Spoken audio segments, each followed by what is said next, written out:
Hi everyone, কেমন আছো তোমরা সবাই? আজকে সকালে ঘুম থেকে উঠেই ঘুম ঘুম চোখে লেগে পড়লাম কেকের অর্ডারস কমপ্লিট করতে। যদিও অর্ডারটা এসেছিল কাল রাতেই কেকের স্পঞ্জটা তৈরি করে নিয়েছিলাম আর ক্রাম কোটিং করে ফ্রিজে রেখে দিয়েছিলাম কেকটা দিয়ে। সকালে ঘুম থেকে উঠে সব কাজ বাজ সেরে বসে পড়লাম কেকের কাজ নিয়ে। কাস্টমারের ডিজাইন নিয়ে কোনো দাবি ছিল না, তাই নিজের পছন্দ মতো একটা ডিজাইন সিলেক্ট করলাম বানাবো বলে।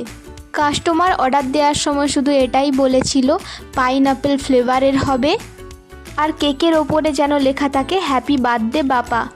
এখানে তোমরা সবাই বুঝতেই পারছো কাস্টমারের বাবার বার্থডে সেলিব্রেশনের জন্য কেকটা কাস্টমার নিয়েছিল।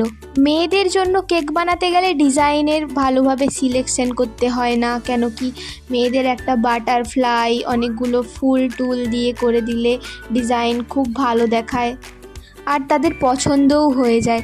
কিন্তু ছেলেদের বেলায় একটু আমাকে কালার কম্বিনেশনটা ভেবে দেখতে হয় যে কোন কালারটা ছেলেদের পছন্দ হবে। আর না হলে বর তো আছেই, ওকেই জিজ্ঞেস করে নেই যে কোন কালারটা ছেলেদের পছন্দ হবে। এখানে দেখো আমি একটা কেকের টপার বানিয়ে নিচ্ছি, যেহেতু বাবার বার্থডে সেহেতু চকলেট কম্পাউন্ড দিয়ে একটা গোফের টপার বানিয়ে নিলাম। আর কিছুদিন আগে একটা শর্টস আপলোড করেছিলাম যে চকলেট কম্পাউন্ড দিয়ে কিভাবে টপার বানানো হয় আর হোয়াইট কম্পাউন্ড দিয়ে কিভাবে টপার বানানো হয়, তো ওই ভিডিওটা তোমরা দেখতে পারো। আর যদি আরেকবার টপার বানানো দেখতে চাও তো কমেন্ট করে জানাবে, আমি আরেকটা টপারের ভিডিও বানাবো। আর ওপরের ওই সি গ্রিন কালারটা তৈরি করে নিয়েছিলাম গ্রিন কালার দিয়ে আর ব্লু কালার দিয়ে। ব্লু কালারটা পরিমাণে একটু বেশিই থাকবে। তারপরে স্প্রিঙ্কেলগুলো ছড়িয়ে নিয়েছিলাম ওপর নিচে করে। ফার্স্টে ছোট ছোট স্প্রিঙ্কেলগুলো ছড়ালাম, তারপরে বড় স্প্রিঙ্কেলগুলো অ্যাটাচ করলাম, দিয়ে ওপরে টপারটা রেখে হ্যাপি বার্থডে বাপ্পা লিখলাম। কেকের নাম লেখা টেখাগুলো ওগুলো একটু ডিফিকাল্ট লাগে। আর হ্যাঁ, এটা আমি নিউট্রাল জেলে একটু ব্লু কালার অ্যাড করে এই নামটা লিখেছিলাম। জানি কেকের ওপর হ্যান্ডরাইটিংটা অতটাও ভালো হয়নি, কিন্তু আমি ইমপ্রুভমেন্ট করার চেষ্টা করব। তারপর কেকের ওপরে ওই ফাঁকা ফাঁকা জায়গাগুলো ফিল আপ করতে নিউট্রাল জেল দিয়ে লাভ সাইন এঁকে নিলাম।